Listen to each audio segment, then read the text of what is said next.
looking at the common features that they share and also those that set them apart. My main reason for writing this book was to attempt to understand serial killers better, to try and figure out just what it is that makes them do the awful things that they do. Are they simply bad people who are evil and irredeemable? It would be easy to jump to that conclusion and to not explore the issue any further. After all, we are talking about people who rape, torture, and murder whenever they feel the urge. Is it even fair to call them people at all? What kind of person could do such monstrous acts? And yet, things are a little more complex than that. The guards at Auschwitz, for example, were ordinary men, many of them married with children. Most had never harmed anyone or anything in their lives before, yet somehow they ended up being willing participants in the extermination of millions of innocent human beings. I spent many hours poring over newspaper articles, legal documents, books, and video footage to write Serial Killers. Wherever possible, I looked at images of the criminals I was researching at various different stages of their lives. Browsing through the childhood pictures, I was struck by just how unremarkable they had all looked when they were kids. No evil glares or stares, no resemblance to the character of Damien from the movie The Omen. They were just kids. But at some point in their lives, something changed. Had it taken root in their childhood and grown along with them?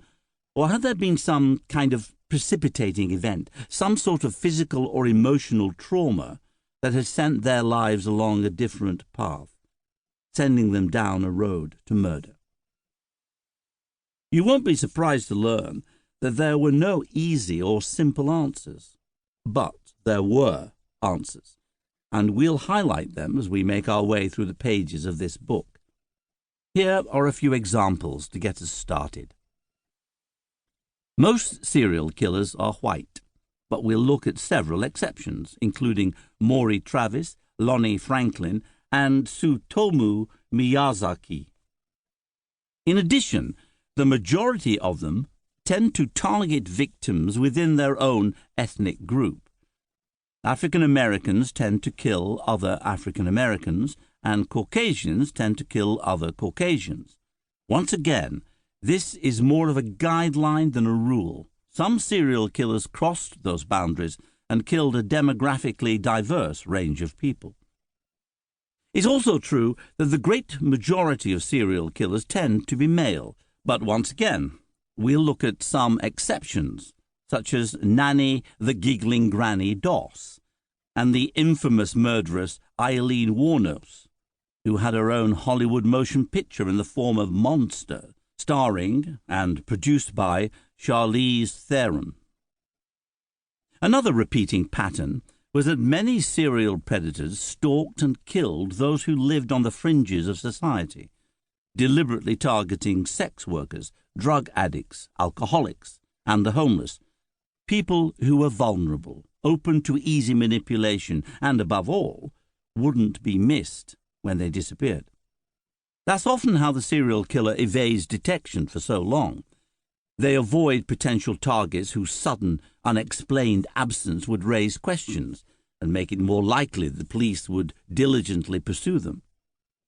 Surprisingly, there turns out to be an apparent link between homicidal behavior and significant trauma to the head. A number of the murderers who are studied within these pages sustained a closed injury to the head or a concussion at some point in their lives, after which they began to show some telltale signs of criminal behavior, torturing animals or sudden, unexplained outbursts of rage, to name just two. The serial killer daily observes people throwing their entire lives away on repetitive jobs, territorial obsessions, promotions to a particular desk, key to the executive toilets, said the Moors murderer Ian Brady in his book The Gates of Janus. To his eyes, this is insanity. He craves excitement, vibrant meaning, purpose, but it never seems to come.